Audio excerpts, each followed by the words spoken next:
Assalamu alaikum wa rahmatullahi wa barakatuh. Peace be upon you all and welcome to the channel. In this video we will continue our discussion with respect to world building, and today we will cover a rather important topic, which is the map of the world. Previously we have discussed the foundation of any world building project, which many people tend to ignore and thus leads to various inaccuracies and inconsistencies, which leads to frustration for both the reader but also the writer or the host if you are, for example, hosting a tabletop role-playing session in that world.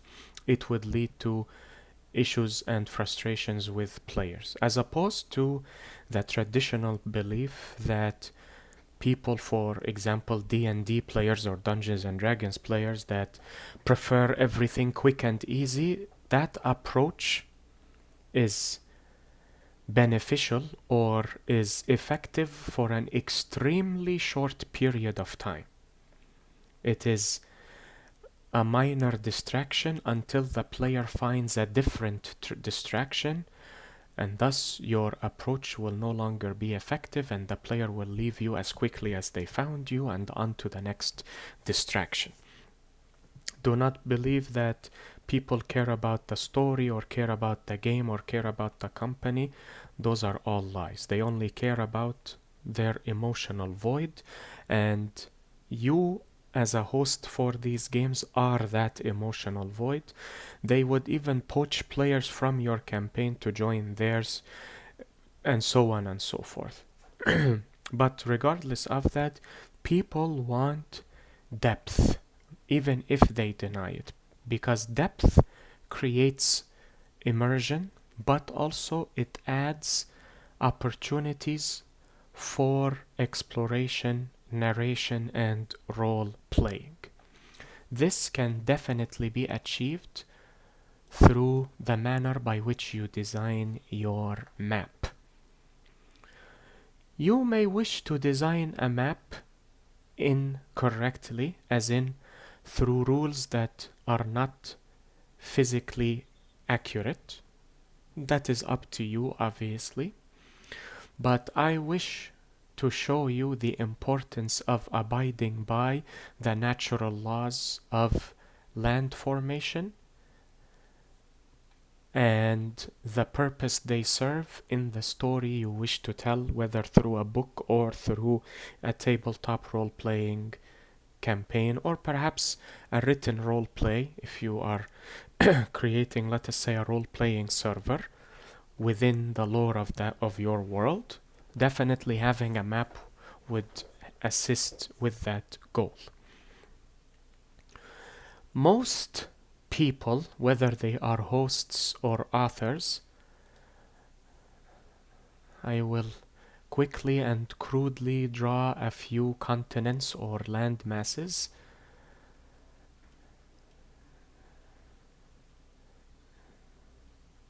Okay, there. Most people ignore this process. Most people, most likely because of laziness, not artistic sense, it is laziness, let us be honest, they will focus on the story that is taking place here. And that is it. They focus on this part before they expand upon everything else. Why is that problematic? Firstly, if you focus solely here without planning for everything else, if you wish to extend your story later on into a series, for example, and then when it is time for the expansion you start building these parts, you may accidentally and retroactively destroy what you have prepared here in terms of lore or in terms of laws of your world. which will obviously create confusion for the viewer or the reader or the player, in addition to the fact that you will de-establish what you have built or founded. Secondly, and this is particularly important for those that are hosting tabletop role-playing sessions or written role-play sessions, having an established world will definitely influence your story. How does that play a role? If it influences your story, it will create more opportunities for your players or your role players. Let us cover this with an example. Your story is set in this part of the world. However, let us assume that this is a country where your story takes place. This is a country or a nation. This country or nation is at war with this neighboring nation.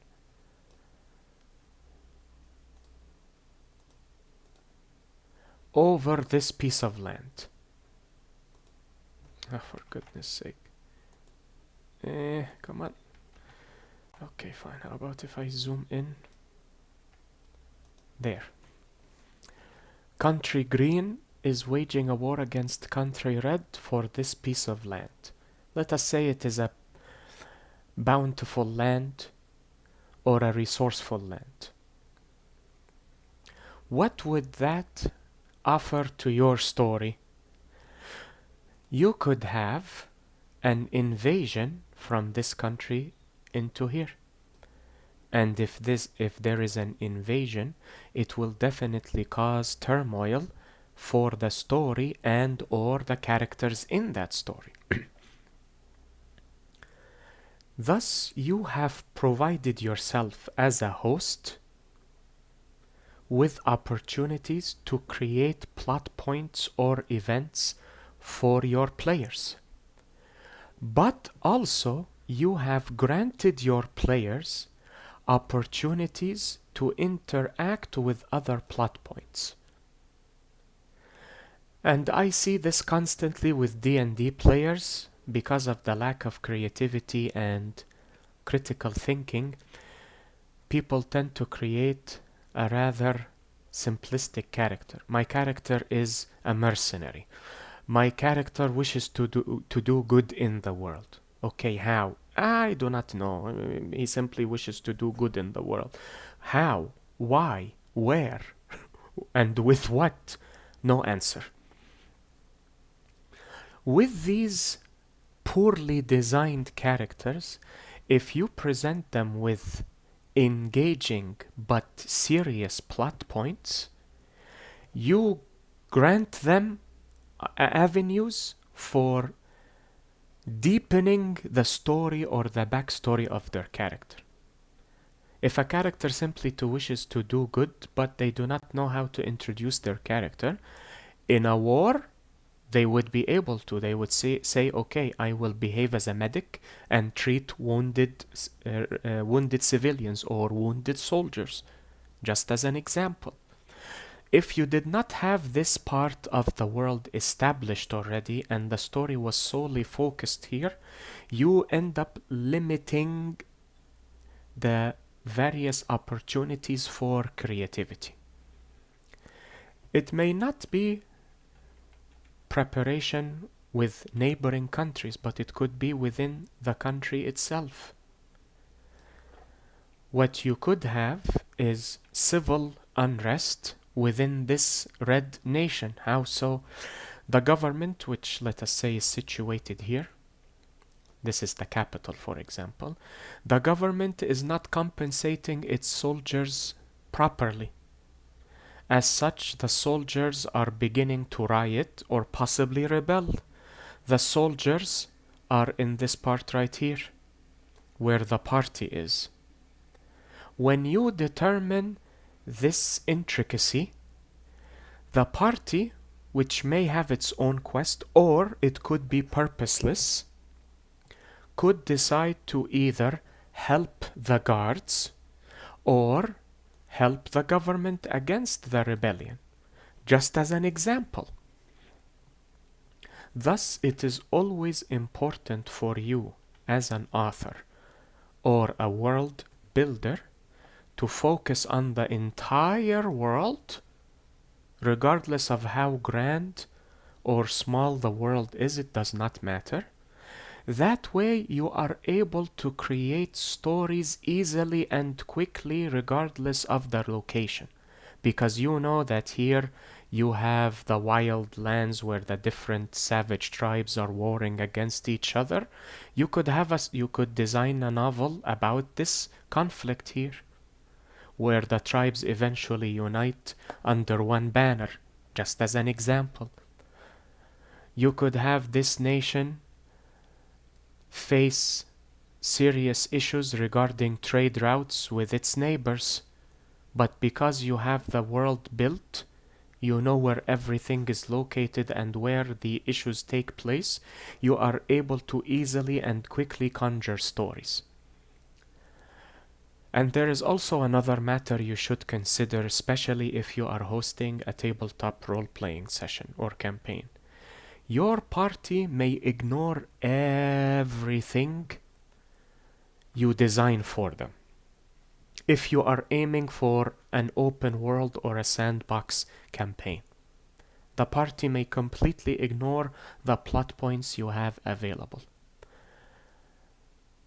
99.9% of complaints I hear from players regarding their hosts is because the hosts force the players down a particular plot point. Players do not have creative control or freedom to do as they please.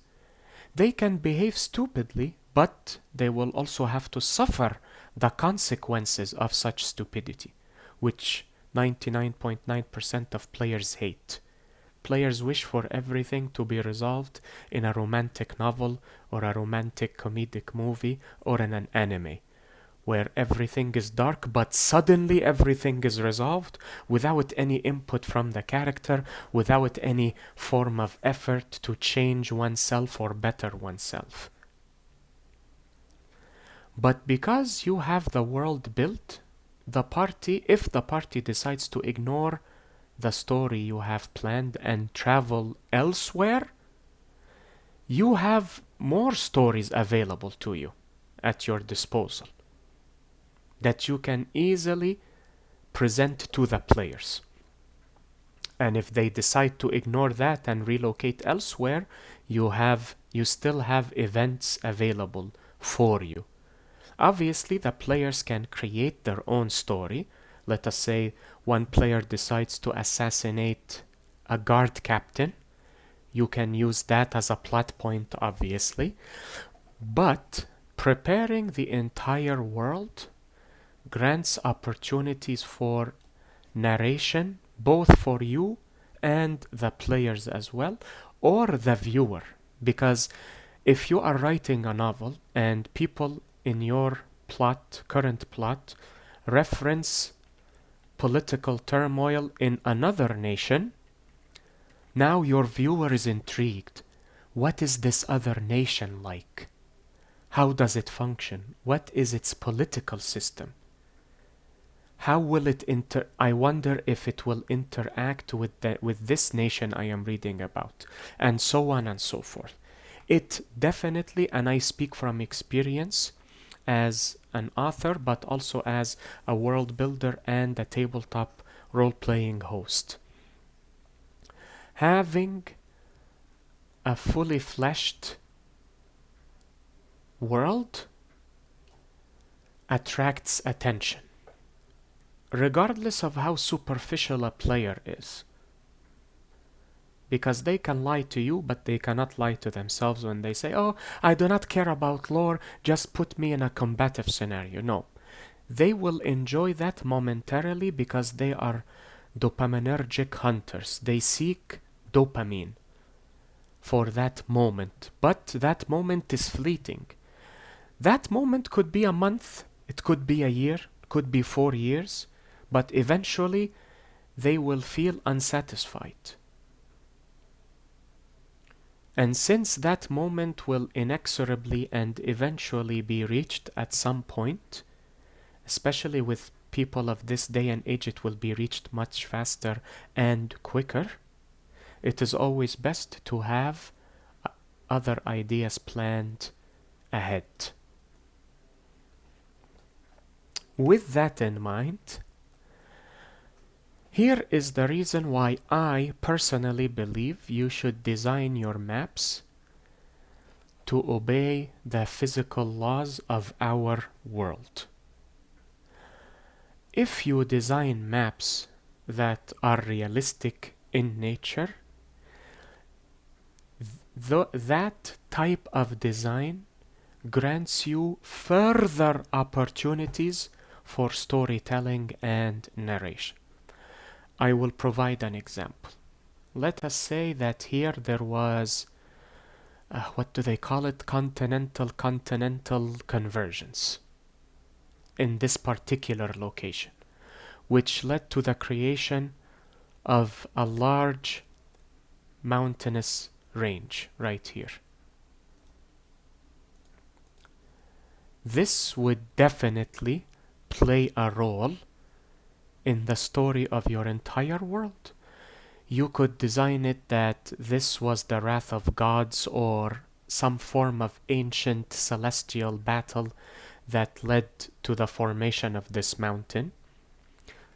Regardless of its mythological origin, it has obviously a accurately physical origin, but people could have a mythological origin associated with that. And as you see in this day and age, mythology plays an extremely pivotal role in society, because they worship these gods or they offer sacrifices to these gods. They will not act without these gods' permission, and you see from those who are obsessed with tarot cards, some of them will not even leave the house until they check their tarot cards. So mythology, whether it is right or wrong, it plays a role.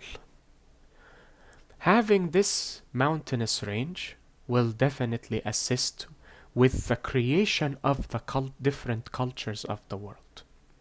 In addition to that, if this is a harsh mountainous range that prevents people from crossing, it will affect trade routes, which means what? Most likely people in this continent favor sea trades rather than terrestrial trades. Why? Because of this gigantic hindrance. To seek other solutions, they would favor marine trading, which means that most likely people around this mountainous range will be maritime people. You can decide against that, it is up to you, but most likely because they wish to trade with everyone else, and trading through the sea is much easier and faster than through the land, especially if there are criminals and highwaymen on known trade routes. They would favor maritime trading. Having this mountainous range added an extra layer of dynamism in your world, as you can see here. Without this range, most likely trade would have been throughout the land, but when you added this obstacle, now you have created other cultures and other traditions. You could also have a pathway here, and this pathway could be a hideout for criminals, because that is the only outlet for people, which means that they may hide in the mountains awaiting victims. Again, it allows you to create more stories. You could also have what is known as continental what was it called? Divergence, where two land masses separate and they create a sea similar to the Red Sea, and it is full of water. This could also affect traffic throughout this continent, but people may resort to designing boats or creating boats to cross that sea right here or around. And you could have a landmass here that is frequented by criminals or highwaymen, or is the target of wars between nations who will secure this channel or this strait or this pathway. And thus you have created more stories through the geographical component only. You may counter my argument by claiming that you do not need to know how to form these realistically. You can form them fantastically and still create conflict. That is true, and most people resort to that approach. However, I prefer, and this is my personal preference, I prefer the realistic approach, because with realism you know the different biomes that will be expected in the region. For example, when you have a mountain, now automatically you know that one region, one side of the mountain will be a forest area, the other region or the other side of the mountain will be a xeric region, a mere desert, because of how rain functions over mountains. One side will receive the full force of the rainfall, the other side will be denied that. I believe it is called the shadow zone. I could be mistaken. I am not an expert with geography, unfortunately, but that is not a flaw. Every person has their own preferences in terms of hobbies. But here you know that with this mountainous region, you know what to expect with the biomes, which maintains consistency. If you still wish to argue that your world functions differently, by all means go right ahead. I am merely sharing my thoughts with you in hopes that it would help you design your world. If you still wish to ignore the realism, that is up to you, obviously. Now, I will not delve deeply into the geographical component of designing maps because I am not an expert in that field. I will be attaching different world building playlists on YouTube that I found that are incredibly amazing. Forgive me for failing to mention names. I do not remember them because my interests are with political and historical videos. So I have certain YouTubers memorized, but because I tend to watch many videos, I cannot memorize all the names, obviously. But I do know of the people, or I would recognize the people in the videos, and I will resort to that memory to provide you with different playlists for amazing individuals that some of them may not delve deeply into the geographical component, while others will. Obviously, if I do not mention other playlists, most likely I am not aware of their videos. Or I believe that these videos are not sufficient enough compared to the other playlists. However, if you do feel there is a playlist that I did not mention in the description below this video, please share the playlist in the comments below so that we can all benefit. I will discuss briefly how you can design your map. Firstly, you should familiarize yourself with tectonic plates and their movements. How the tectonic plates move, because these movements will eventually create the different land masses that you see in different world maps. You will also need to familiarize yourself with oceanic currents, and you will also need to familiarize yourself with wind currents. This will play a role when you are designing storms for your world or designing maritime trade routes, because certain wind currents help ships sail faster in a particular direction. Being aware or cognizant of these currents will definitely help with the world building.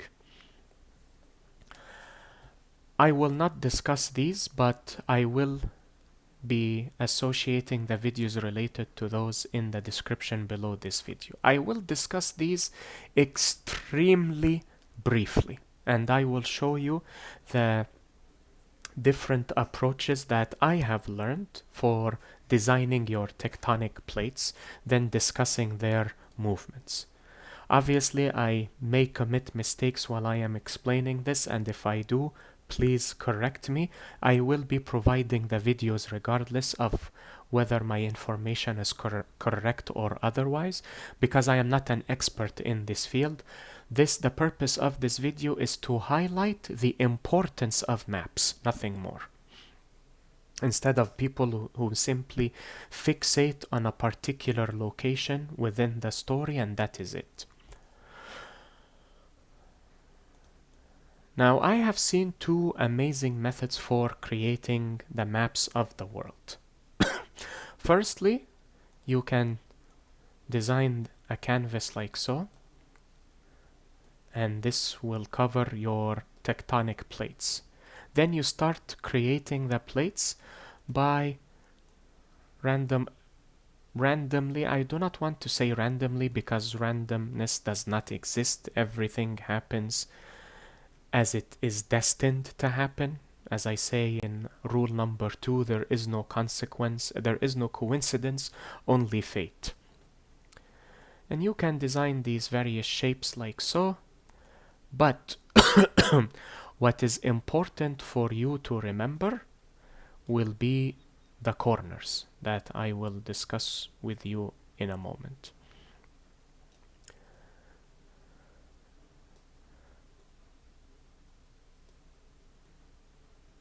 The important rule to remember is that the intersections should not have more than 3 lines, which means that this is physically impossible. You cannot have 4 lines.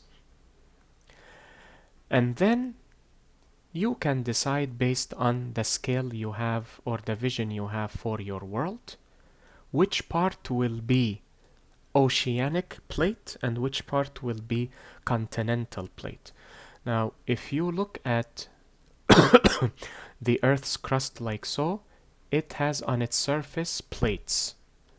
I will probably create them in red like so. On its surface it has plates like so. Plates that are higher and are able to pierce the surface of the ocean, those are known as continental plates. Those are the lands that you see and walk upon. Those are that below ocean level and create the seabed or the ocean floor. Those are called oceanic plates, hence the name, because they are beneath the ocean.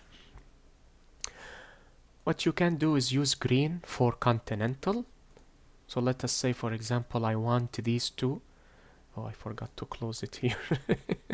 Hold on. There we go. I will choose these two to be continental plates. This will also be a continental plate. I forgot to close it as well. But I actually wanted to select those two anyways. And okay, how about this? I will have this as a continental plate as well. There is a reason why it colored everything, because I do not have it closed here. I am pretending that this is the full length of the canvas. What I can do is add an edge here, and that will resolve the issue for me. There. I will probably add the edge here when it is time to select the oceanic plates. Obviously, now that I have selected the continental plates, I will use blue for goodness sake, man. Okay. I will use blue for the oceanic plates. This will be the ocean. After that, remove the lines between the oceanic plates. That way you have one full body of water. This could be an approach that you can use. Another approach that I have seen and I actually like would be viewing the world map of our world or any world and selecting a landmass from that world. Then you zoom in to enlarge it and then print it and divide it into different tectonic plates, whether they are oceanic or continental, and then you spread them throughout the canvas you have, and the direction in which they move will help you determine if there is divergence or convergence between different tectonic plates. Again, I will be providing the videos, so do not worry if you do not understand. I do not wish to explain further because I am not an expert in this field, sadly. So I do not wish to confuse you even further. Now that you have your map ready, it is time to decide about the interaction between different tectonic plates. You will have interaction between two continental plates, a continental and oceanic plate, or plates, a continental and oceanic plates, oceanic and oceanic plates. If the plates are moving away from one another, regardless of the nature of the plate, whether it is continental oceanic or continental continental or oceanic oceanic, both have the same terms. If they are parting ways, that is known as divergence. Not the book series. Actually, hold on, let me delete these.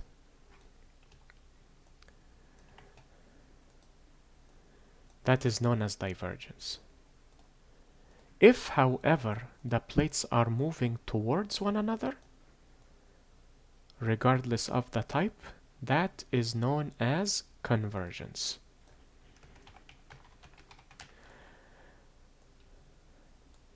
Divergence and convergence will have different effects on the topography and the geography of the map. If you have continental convergence, that leads to the formation of mountains, because you have two continental plates crashing into each other, and thus a mountainous range is formed at the clashing site. An example of that would be the Himalayan mountains. That is why they are incredibly tall, because they are continental convergence. Continental oceanic convergence does lead to the formation of mountains, but by the coastline. And they are not as tall as the ones formed by continental convergence. You also have divergence if there is continental divergence. The land and the other land part ways, and the space formed between them, similar to a canyon of sorts, is filled with water. Then you have oceanic convergence and divergence as well. Remember, when the plates clash, mountains are formed. When they are pulled away from one another, a depression is formed. That is basically the difference between depression and convergence. D for depression, D for divergence. C for convergence, C for clashing, because I cannot label mountains with a C, it starts with an M. Okay. There are also what is known as hotspots, where volcanic formations within the sea lead to the formation of islands. Understanding the location of the plates will also help determine the formation of the islands, how you can design islands as well. Again, I will be leaving multiple playlists for you in the description below this video that will discuss maps as well as other forms of world building such as currency, culture, races, and so on and so forth. Obviously, I will be creating videos of my own to discuss aspects from my own perspective, such as races, how you should design races, and so on and so forth. I may discuss other aspects such as politics, culture, economy, and so on and so forth, but I will see if that is meant to be or not. If not, then I will stop at 3 videos for this playlist. And that is it for maps. I feel this approach will definitely help you prepare different stories in different locations for the viewers or players to be engaged in.